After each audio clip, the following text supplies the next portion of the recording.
Sir ಅದೇ ಬೆಂಗಳೂರಲ್ಲಿ ಉಸಿರುಗಟ್ಟದ ಪರಿಸ್ಥಿತಿ ಹೊಸ ಟೌನ್ಶಿಪ್ ಮಾಡಬೇಕು ಅಂತ ಹೇಳ್ತಿದ್ದಾರೆ. ಆದರೆ ಬೆಂಗಳೂರಲ್ಲಿ 5 ವರ್ಷದೊಳಗಡೆ ನಿಮ್ಮ ಸೈಟಲ್ಲಿ ನೀವು ಮನೆ ಕಟ್ಕೊಂಡಿಲ್ಲ ಅಂದರೆ ನಿಮ್ಮ ಸೈಟ್ನ ಸರ್ಕಾರ ವಶಪಡಿಸ್ಕೊತೀನಿ ಅಂತ ಅಷ್ಟು ಸೈಟ್ ಖಾಲಿ ಇದೆ ಅಂತ.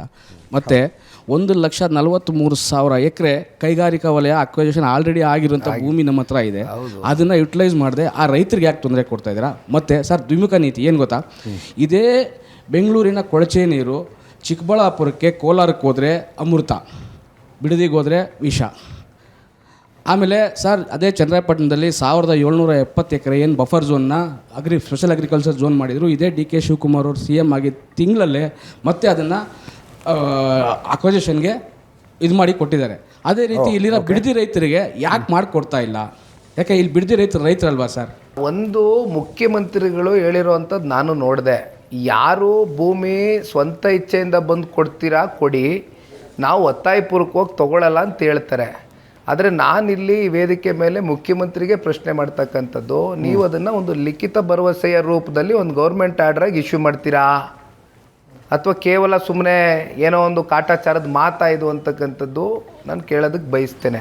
ಆಮೇಲೆ ತಾವು ಹೇಳಿದ್ರಿ KDBಲಿ ಈಗ ಲಕ್ಷಾಂತರ ಎಕರೆ ಆಲ್ರೆಡಿ ಎಲ್ಲ ಅಕ್ವಿಸಿಷನ್ ಆಗಿ ಬಿದ್ದಿದೆ. ಅದರಲ್ಲಿ ಅಜಿಜಿಗೆ ಗೊತ್ತಿದೆ, ಕಲ್ಯಾಣ ಕರ್ನಾಟಕನೂ ಅಭಿವೃದ್ಧಿ ಆಗಬೇಕು, ಸಮಗ್ರ ಅಭಿವೃದ್ಧಿ ಆಗಬೇಕು ಅಂತಕ್ಕಂಥದ್ದು ತಾನೇ ನಮ್ಮ ಚಿಂತನೆ ಇರಬೇಕಾಗಿರ್ತಕ್ಕಂಥದ್ದು ಯಾವುದೇ ಸರ್ಕಾರಕ್ಕಾಗಲಿ.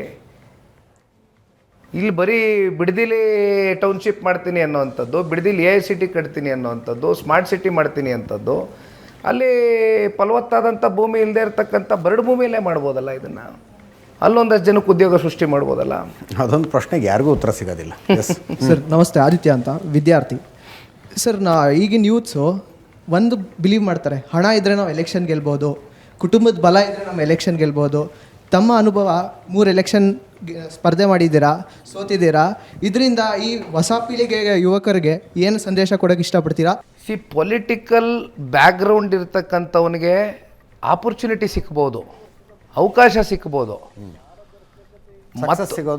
ಸಕ್ಸಸ್ಸು ಸಿಗೋದು ಬಿಡೋದು ನಿರಂತರವಾದಂಥ ನಮ್ಮ ಕಮಿಟ್ಮೆಂಟ್ಗಳು, ಪಬ್ಲಿಕ್ ಕಮಿಟ್ಮೆಂಟ್ ತುಂಬ ಇಂಪಾರ್ಟೆಂಟ್ ಆಗ್ತದೆ. ಯಾಕೆಂದರೆ ನಾವು ಯಾವುದೋ ಇಂಥ ಕುಟುಂಬದಲ್ಲಿ ಹುಟ್ಟಿದ್ದೀವಿ ಅನ್ನೋ ಮಾತ್ರಕ್ಕೆ ನಮ್ಗೆ ಅವಕಾಶ ಸಿಗ್ಬೋದು, ಬಟ್ ಅಕ್ಸೆಪ್ಟೆನ್ಸಿ ಸಿಕ್ಕಬೇಕು ಅಂತಕ್ಕಂಥದ್ದಾದರೆ ನಮ್ಮ ನಿರಂತರವಾದಂಥ ಪ್ರಯತ್ನಗಳಿರಬೇಕು. ಆಮೇಲೆ ಜನಗಳಲ್ಲಿ ನಂಬಿಕೆ ಹುಟ್ಟಾಕ್ತಕ್ಕಂಥದ್ದು ಇದೆಯಲ್ಲ, ಒಬ್ಬ ನಾಯಕನಲ್ಲಿ ಭರವಸೆ ಮೂಡಿಸ್ತಕ್ಕಂಥದ್ದು ಇದೆಯಲ್ಲ, it will take its own course of time. Sir ನಮಸ್ತೆ. ರಾಜಕೀಯ ಹಿನ್ನೆಲೆ ಇಲ್ದರೆ ರಾಜಕೀಯಕ್ಕೆ ಬರೋದು ಕಷ್ಟ ಅಂತ ಹೇಳ್ತಾ ಇದ್ದಾರಲ್ವಾ? ನಿಮಗೆ ಒಬ್ಬ ಮಾಜಿ ಮುಖ್ಯಮಂತ್ರಿಯ ಮೊಮ್ಮಗಾಗಿ, ಮುಖ್ಯಮಂತ್ರಿಯ ಮಗ ಆಗಿ ಇಷ್ಟೊಂದು ಕಷ್ಟ ಆಗ್ತಿದೆಯಲ್ಲ, ನೀವು ಒಂದು ಹಿಂದಿನ ಸಂದರ್ಶನದಲ್ಲಿ ಹೇಳಿದ್ರ, ಇದು ಒಂಥರ ನನಗೆ ವರನ ಶಾಪನ ಗೊತ್ತಾಗ್ತಾ ಇಲ್ಲ. ಸೊ ಇದು ಜನ, ನಾನು ಏನು ಸಾಧನೆ ಮಾಡಿಲ್ಲ ಅಂದ್ರೂ ಕೂಡ ಜನ ಇಷ್ಟಪಡ್ತಾರೆ, ಅದೇ ಥರ ನಾನು ವಿರೋಧ ಮಾಡಿಲ್ಲ ಅಂದ್ರೂ ಕೂಡ ಟೀಕಿಸ್ತಾರೆ.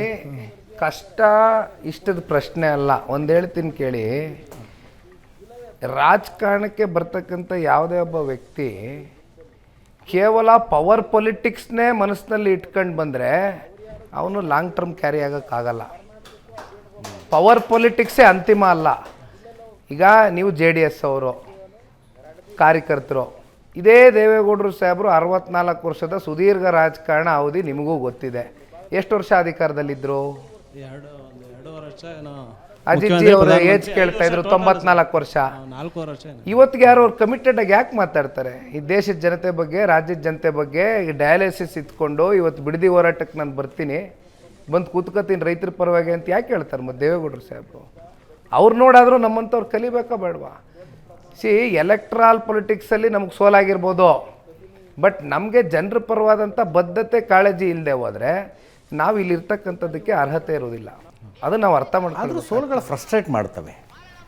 ನೀವು ಕ್ಯಾಮ್ರಾದ ಮುಂದೆ ಜನ ಇದ್ದಾಗ ಇಲ್ಲ ನಾವು ಜನ ಪಾಲಿಟಿಕ್ಸು ಸೋಲು ಗೆಲ್ಲುವು ತಲೆ ಕೆಡಿಸ್ಕೋಬಾರ್ದು ಅಂತ ಹೇಳೋದು ಬೇರೆ, ಬಟ್ ಒಬ್ಬರೇ ಇದ್ದಾಗಾದರೂ ಬೇಜಾರು ಅನ್ಸುತ್ತೆ ಮನಸ್ಸಿಗೆ, ಯಾಕೆ ನನ್ನ ಜನ ಗೆಲ್ಲಿಸ್ತಾ ಇಲ್ಲ ಅನ್ನೋದೊಂದು ಅಸಮಾಧಾನ. ಅಂದರೆ ಅಜಿತ್ ಜಿ, ಇದೇ ಅಲ್ವಾ ಪ್ರಜಾಪ್ರಭುತ್ವದ ಒಂದು ವ್ಯವಸ್ಥೆ, ನಾವು ಒಪ್ಕೊಳ್ಳೇಬೇಕು.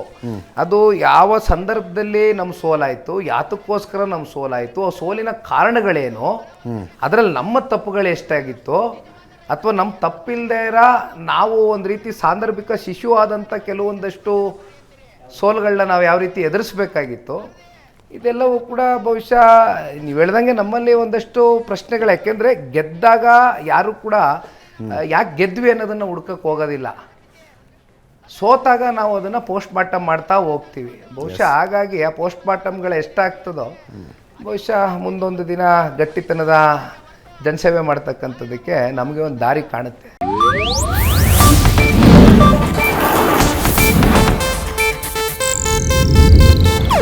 ಇದು ಏಷ್ಯಾನೆಟ್ ನ್ಯೂಸ್ ನೆಟ್ವರ್ಕ್ ಪ್ರಸ್ತುತಿ.